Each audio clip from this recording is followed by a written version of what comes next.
அலைக்கும். இன்னைக்கு நம்ம உணவு தட்டில் ஜூஸியான சாப்லி கபாப் எப்படி செய்யலான்னு பார்த்துடலாமா. இதுக்கு 1/2 கிலோ பீஃபு, மல்லிக்கீரை, தக்காளி, வெங்காயம், கடலை மாவு, பச்சை மிளகாய், க்ரஷ்டு கிம்மின்ஸ், க்ரஷ்டு கோரியண்டர், உப்பு, கரம் மசாலா, சில்லி ஃப்ளேக்ஸ், ஒரு முட்டை, இஞ்சி பூண்டு பேஸ்ட்டு இதெல்லாம் தான் தேவைப்படும். ஒரு பவுலில் பீஃப் கீமாவை ட்ரான்ஸ்ஃபர் பண்ணிக்கலாம்.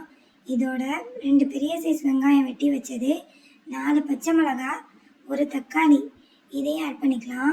கூட 1 tablespoon crushed coriander, crushed cumins, chilli flakes add பண்ணி இஞ்சி பூண்டு பேஸ்ட்டு 2 டேபிள் ஸ்பூன் ஆட் பண்ணிக்கலாம். ஒரு முட்டை உடச்சி ஊற்றி மல்லிக்கீரை வெட்டி வச்சதையும் சேர்த்துக்கலாம்.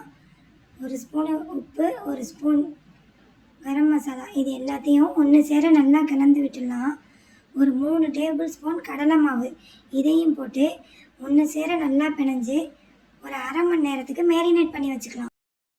1/2 மணி நேரம் கழித்து ஒரு தட்டில் ஒரு பாலித்தீன் ஷீட்டுக்கு ரேப் பண்ணி இந்த விழுதுகளை ஒரு உருண்டையாக பிடிச்சி உங்களுக்கு வேண்டிய சைஸ்க்கு இதை நல்லா ஒரு அடை மாதிரி தட்டி எடுத்துங்க.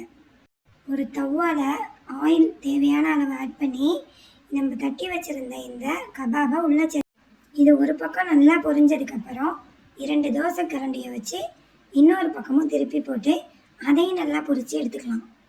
ஜூஸியான நம்மளுடைய சாப்லி கபாப் ரெடி ஆகிடுச்சு.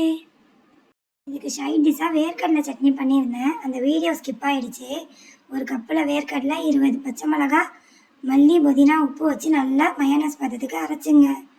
என்னோட சேனலை புதுசாக பார்க்குறவங்க சப்ஸ்கிரைப் பண்ணுங்கள். இன்ஷா அல்லாஹ் நெக்ஸ்ட் வீடியோவில் சந்திக்கலாம்.